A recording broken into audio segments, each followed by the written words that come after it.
जय हिंद दोस्तों, मैं किशन आप सबका स्वागत करता हूं और शुरू करते हैं आज के डिफेंस समाचारों को।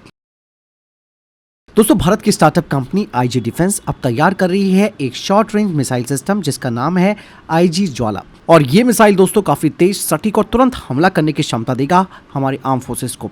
सबसे बड़ी बात दोस्तों, मैं आपको बता दूं कि जंग के समय जल्दी फैसला लेना, तुरंत हमला करना और सही निशाना लगाना सबसे ज्यादा जरूरी हो जाता है। और ऐसे में आईजी ज्वाला इन तीनों ही कॉन्सेप्ट पर काम करता है। सबसे बड़ी बात दोस्तों, ये रैपिड रिस्पॉन्स देता है, मतलब सिस्टम तुरंत लॉन्च करने के लिए तैयार रहता है और दुश्मन को देखते ही देरी किए बिना हमला कर देता है। और दूसरा सबसे इंपॉर्टेंट पॉइंट इसका है हाई प्रिसीजन, मतलब दोस्तों इसमें initial navigation system plus terminal guidance होगा, जिससे कि मिसाइल सीधे टारगेट पर लगेगी, मतलब कम गलती और कम कोलैटरल डैमेज होगा। और सबसे बड़ी बात दोस्तों, ये मिसाइल हर जगह और हर मौसम में काम कर सकती है। और ये नहीं, इसकी खासियतें और आगे तक जाती है। इसकी एक और खासियत है इसकी मोबिलिटी, मतलब इसे किसी भी गाड़ी पर माउंट किया जा सकता है या फिर एक जगह पर फिक्स भी किया जा सकता है। अब ऐसे में आपके मन में सवाल आ रहा होगा कि क्या ये पूरी तरह स्वदेशी टेक्नोलॉजी है? तो जी हाँ दोस्तों, मैं आपको बता दूं कि इस कंपनी ने इसे भारत में डिजाइन और बनाया है और ये मिसाइल सॉलिड फ्यूल पर चलती है। और आईजी ज्वाला जैसे सिस्टम दोस्तों हमारी आर्म फोर्सेस को तेज जवाब देने की ताकत देंगे।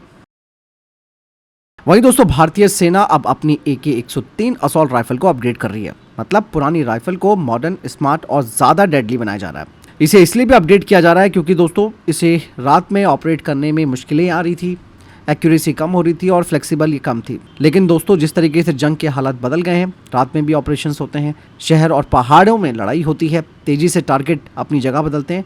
यही वजह है कि इन राइफलों को अब स्मार्ट सिस्टम बनाना जरूरी हो गया है। अपग्रेड की बात की जाए तो इन AK-103 राइफलों को कई तरीके से अपग्रेड किया जा रहा है, जैसे कि इनमें होलोग्राफिक साइट लगाई जा रही है जिससे कि सैनिक को टारगेट जल्दी दिखेगा, नाइट विजन के साथ ही काम कर सकती है। दूसरा, इसमें मैग्नीफायर लग रहा है, मतलब पास और दूर दोनों टारगेट्स को ये देख सकती है। साथ ही इसमें लेज़र सिस्टम भी लगाया जा रहा है ताकि रात और दिन में टारगेट को सटीक तरीके से निशाना बनाया जा सके। और सप्रेशर इसमें सबसे इंपॉर्टेंट हो जाता है, जो कि आवाज़ कम करता है। ये गोली की आवाज़ को 25 से 30 डेसिबल तक कम कर देता है और फ्लैश भी कम करता है, यानी कि ये राइफल अब साइलेंट किल कर सकती है। और यही नहीं, इस राइफल में लगेगा पिकेटनी रेल जहां पर एसेसरीज लग पाएंगी, एडजस्टेबल बट स्टॉक होगा इसका और इसकी बेहतर पकड़ यानी कि ग्रिप होगी, जिसका फायदा ये होगा कि हमारे सैनिक अपनी जरूरत के हिसाब से राइफल को सेट कर सकते हैं। इस राइफल का इस्तेमाल जम्मू कश्मीर, लद्दाख, नदन कमान यानी कि हाई रिस्क और रियल कॉम्बैट जोन में किया जाएगा। और ये अपग्रेड सिर्फ भारतीय कंपनियां करेंगी, जिनमें 50% देसी कॉम्पोनेंट्स होना जरूरी है। दोस्तों, इंडियन एयरफोर्स अब रशिया के UPAV 1500 ग्लाइड बॉम्ब को अपने Su-30 MKI पर लगाने की योजना बना रही है। इसका वजन दोस्तों 1500 किलोग्राम है, यानी कि ये काफ़ी भारी है। ये ग्लाइड बॉम्ब की तरह काम करती है। इसके जरिए हम दुश्मनों के बंकर, एयरबेस और मजबूत बिल्डिंग्स को यानी कि हार्ड टारगेट्स को खत्म कर सकते हैं। दोस्तों, ये GPU बम काम कैसे करता है इसके बारे में मैं आपको बताऊंगा। जैसे कि फाइटर जेट इसे दूर से गिराता है और गिरते ही इस बम के पंख खुल जाते हैं और ये ग्लाइड करते हुए अपने टारगेट की तरफ जाता है और बिल्कुल सटीक जगह पर गिरता है, यानी कि फाइटर जेट को दुश्मन के पास जाने की जरूरत नहीं है। और सबसे बड़ी बात, इसमें GPS/GLONASS है प्लस इलेक्ट्रो ऑप्टिकल सिस्टम लगाया गया है, यानी कि एक्यूरेसी के मामले में दोस्तों ये बहुत ही ज्यादा सटीक है। इसे इसलिए भी हमारी एयरफोर्स कंसीडर कर रही है क्योंकि इससे हमें स्टैंड ऑफ स्ट्राइक में बड़ा फायदा मिलेगा, जिसमें कि फाइटर जेट दूर रहता है और एयर डिफेंस से बच जाता है, यानी कि सेफ रहकर हम घातक हमला कर सकते हैं दुश्मन के ऊपर। और जैसे कि मैंने बताया कि इसका इस्तेमाल हम दुश्मनों के अंडरग्राउंड बेसिस, उनकी एयरफील्ड, उनके एमुनेशन डिपोज और हाई वैल्यू वाले टारगेट्स को इसके जरिए खत्म कर सकते हैं। और सबसे बड़ी बात दोस्तों, Su-30 MKI की भी ताकत बढ़ेगी क्योंकि ये फाइटर जेट पहले से ही मल्टी रोल फाइटर जेट है और अब ये लॉन्ग रेंज स्ट्राइक प्लेटफॉर्म में बदल रहा है, मतलब दूर से ही दुश्मन के सबसे मजबूत ठिकाने होंगे तबाह। चलिए दोस्तों, TEDBF को लेकर भी एक बड़ी अपडेट सामने आ गई है और आखिरकार एरोनॉटिकल डेवलपमेंट एजेंसी ने TEDBF का डिजाइन फ्रीज कर दिया है, मतलब अब इस फाइटर जेट का फाइनल शेप तय हो गया है, जिसे कि अब बदलना मुश्किल होगा। डिजाइन फ्रीज की बात अगर मैं करूं आपके साथ, तो दोस्तों एयरक्राफ्ट को बनाने से पहले उसकी ड्राइंग बनाई जाती है, यानी कि कॉन्सेप्ट इसका क्लियर किया जाता है, फिर डिजाइन को फाइनल किया जाता है यानी कि फ्रीज किया जाता है और तब बनता है असली फाइटर जेट बनाना, यानी कि प्रोटोटाइप। डिजाइन फ्रीज का मतलब आप समझ जाओ कि अब यही फाइनल डिजाइन होगा। यहाँ पर दोस्तों बाकायदा इस प्रोजेक्ट में एक और चीज आज सामने आई है कि जो हमारी नेशनल एरोस्पेस लेबोरेटरी है यानी कि NAL, उन्हें विंड टनल टेस्टिंग का काम दे दिया गया है, यानी कि असली विमान बनाने से पहले हवा में उसका बिहेवियर टेस्ट किया जाएगा। विंड टनल टेस्टिंग में दोस्तों एयरक्राफ्ट का छोटा मॉडल बनाया जाएगा, तेज हवा में टेस्ट किया जाएगा, जिसमें कि लिफ्ट, ड्रैग और स्टेबिलिटी देखी जाएगी इस एयरक्राफ्ट की। यहाँ पर सबसे इंपॉर्टेंट दोस्तों हो जाता है डायनेमिक टेस्टिंग, जो कि सबसे खास माना जाता है, यानी कि सिर्फ सीधा नहीं बल्कि रोल, स्पिन और अचानक से मूवमेंट वाले टेस्ट होंगे, क्योंकि इंडियन नेवी के जो फाइटर जेट्स है उनको एयरक्राफ्ट कैरियर पर उतरना होता है। बहुत टफ मैनूवर्स यहाँ पर करने होते हैं। यहाँ पर 30 डिग्री प्लस एंगल पर भी कंट्रोल टेस्ट किया जाएगा, जो कि कैरियर लैंडिंग में काफी जरूरी होता है। और टेडबीएफ का डिजाइन दोस्तों कैनार्ड प्लस डेल्टा विंग है। आगे छोटे पंख है यानी कि कैनार्ड है, पीछे मेन विंग है। इससे कई तरीके के फायदे मिलेंगे, जैसे कि ज्यादा लिफ्ट प्लस लो स्पीड पर भी कंट्रोल बेहतर होगा। यही नहीं दोस्तों, इस फाइटर जेट का फ्लाइट कंट्रोल लॉस यानी कि FCL भी किया जाएगा। ये एयरक्राफ्ट का दिमाग है, मतलब पायलट इनपुट देगा, कंप्यूटर तय करता है कि क्या करना है। विंड टनल डेटा से दोस्तों ये ब्रेन परफेक्ट बन जाएगा। और सबसे बड़ी बात दोस्तों, इसमें DSI इनटेक है, मतलब इंजन में हवा जाने का नया तरीका, जिससे कि इसका स्टेल्थनेस बेहतर होगी, कम पार्ट्स इस्तेमाल होंगे और मेंटेनेंस आसान होगी। यानी कि दोस्तों चीज़ें आप समझ चुके हैं कि डिज़ाइन फ्रीज मतलब एक बड़ा कदम है हमारे टेडबीएफ को आगे बढ़ाने के लिए। इसके अलावा टेस्टिंग यानी कि एयरक्राफ्ट को सेफ और स्टेबल बनाया जाएगा। और टेडबीएफ भारत का फ्यूचर का नेवल फाइटर जेट है। मतलब साफ है दोस्तों, टेडबीएफ अब कागज से निकलकर असली फाइटर जेट बनने की दिशा में आगे बढ़ गया। वहीं दोस्तों HAL रुद्र अब ध्रुवस हेलिना मिसाइल के साथ नए कॉन्फ़िगरेशन में दिखा है। इससे पहले दोस्तों एक पायलट पर 1 या 2 मिसाइल लगाई जा सकती थी, लेकिन अब इसमें ट्राई ट्यूब लॉन्चर है, मतलब एक पायलट 3 मिसाइलें कैरी कर सकता है, जिसका मकसद है कि कम समय में ज़्यादा टारगेट्स को खत्म किया जाना। टोटल फायर पावर की बात की जाए तो दोनों साइड में 3+3 यानी कि 6 मिसाइलें कैरी हो सकती हैं। पहले से लगभग 2 गुनी ताकत इसे मिल जाएगी और एक शॉटी में दोस्तों ज़्यादा टारगेट्स को ये खत्म कर सकता है, मतलब बार बार लौटने की जरूरत नहीं पड़ेगी। दुर्वास यानी कि हेलिना की बात की जाए तो उसकी रेंज 8 किलोमीटर से ज़्यादा बताई जा रही है। ये फायर एंड फॉरगेट है, टॉप अटैक कर सकती है। इवन दोस्तों इससे हेलीकॉप्टर की सुरक्षा भी बढ़ती है। फायर एंड फॉरगेट का फ़ायदा ये मिलता है कि मिसाइल छोटे ही हेलीकॉप्टर हट जाता है, दुश्मन की फायरिंग से वो बच जाता है। और 8 किलोमीटर की रेंज का मतलब आप समझ रहे हैं कि दूर से हमला करना यानी कि खतरा कम रहेगा। बता दें कि HAL रुद्र और HAL प्रचंड, खासकर कि प्रचंड जो कि लद्दाख जैसे पहाड़ों के लिए बना है, उसमें भी इसे लगाया जाएगा। फिलहाल तो दोस्तों इस नए अपग्रेडेड वेरिएंट के टेस्ट चल रहे हैं। जून जुलाई के आसपास बड़े ट्रायल्स होंगे और प्रचंड पर तो ज़्यादा टेस्टिंग होगी। दोस्तों इंडियन एयरफोर्स चाहती है कि HAL तेजस मार्क 2 में मीटियोर मिसाइलों को लगाया जाए, लेकिन अब यहाँ पर एक सबसे बड़ी प्रॉब्लम आके खड़ी हो गई है।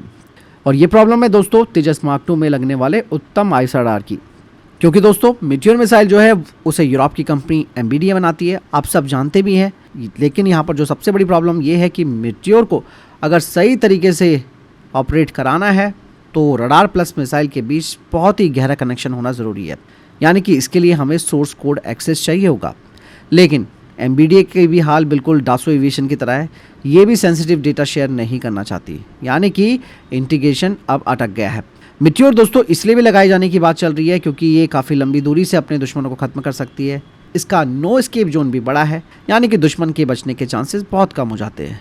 हालांकि यहाँ पर एक अल्टरनेट ऑप्शन पर विचार किया जा रहा है, वो है ब्लैक बॉक्स मॉडल, यानी कि मिसाइल के अंदर का कोड हिडन रहेगा, बाहर से काम करेगा। लेकिन दोस्तों इससे फ्लेक्सिबिलिटी कम हो जाएगी। इवन दोस्तों यहाँ पर अगर भारत में प्रोडक्शन और पार्टनरशिप होती है, यानी कि अगर MBDA इंडिया में काम करे तो टेक शेयरिंग आसान हो सकती है।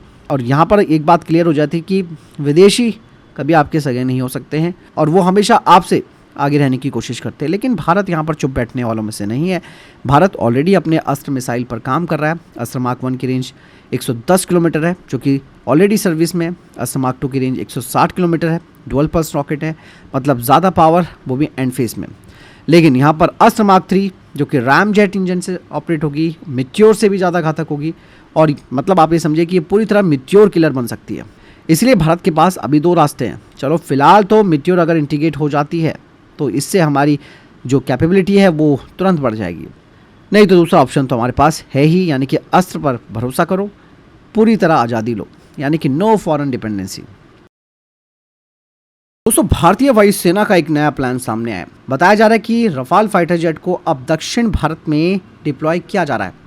इसके पीछे क्या कारण है वो भी आप जान लो। बताया जा रहा है कि अब भारत समुद्र के ऊपर से लंबी दूरी का हमला इसके जरिए कर सकता है, क्योंकि राफेल अपने साथ एक्सोसेट मिसाइल ले जा सकता है जो कि शिप किलर है, और आगे भविष्य में ब्रह्मोस NG ये अपने साथ कैरी करेगा। इसका फ़ायदा ये मिलेगा कि हम दुश्मन के जहाज़ों को दूर से खत्म कर सकते हैं और इवन इससे दुश्मन का एयरक्राफ्ट कैरियर भी सेफ नहीं रहेगा। मतलब साफ है दोस्तों, भारत अब अरेबियन सी से लेकर बे ऑफ बंगाल तक अपनी रीच और पावर दोनों को बढ़ाएगा।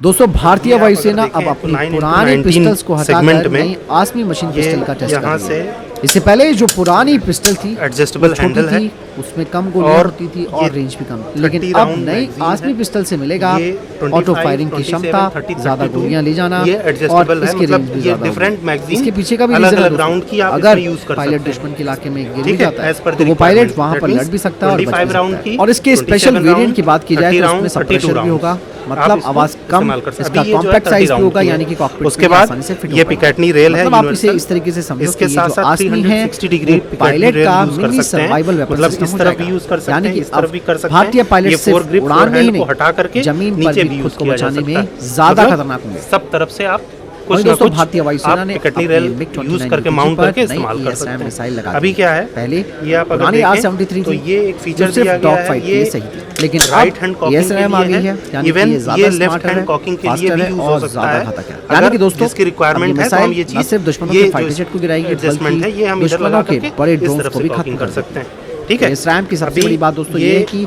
ये लो अगर हीट बस टारगेट देखें भी तो पकड़ ये सकती safe, है। auto, ये then lock single on round after बस लॉन्च मैकेनिज्म पर काम ये इस तरह से फास्ट रिएक्शन टाइम यानी कि MiG-29 UPG Around भले ही पुरानी 800 बॉडी है इसकी, लेकिन दिमाग इसका नया राउंड्स होगा। पर मिनट, जिससे कि और डॉग फाइट 100 में भी ये मीटर की फाइटर रेंज जेट है जीतेगा इसकी और effective ड्रोन range। वॉर में भी तो काम ये अपने आएगा। आप यानी कि में दोस्तों अब latest MiG-29 weapon है, UPG जो कि केवल आसमान का आर्मी खिलाड़ी नहीं है, बल्कि भविष्य और के ड्रोन ये वॉर जो का भी हंटर बन चुका है। CAPF हैं या SPOs हैं, दोस्तों शत्रु बोध का उनकी मतलब आप समझते हैं, रिक्वायरमेंट मतलब दुश्मन की सही पहचान और उसकी अगर हम strategy देखें को तो समझना। ये वेपन यानी कि कौन खतरा है, कैसे हमला करता है, कैसे जवाब देता है। और 60s ये या एक military 70s के concept डेकेड है, में ना कि किसी जो धर्म या स्टेट समुदाय पुलिस के फोर्सेस या खिलाफ बात नहीं CAPF कर को रहा दी हुई हैं। हाल ही में दोस्तों उसी JNK के उसी कैलिबर पूर्व में DGP अब ये जो शेषपाल वेपन है वेद ने कहा ये कि एकदम सेना को लेटेस्ट वेपन शत्रुबोध है। होना चाहिए। आतंकवादी हमलों में नैतिकता नहीं होती है।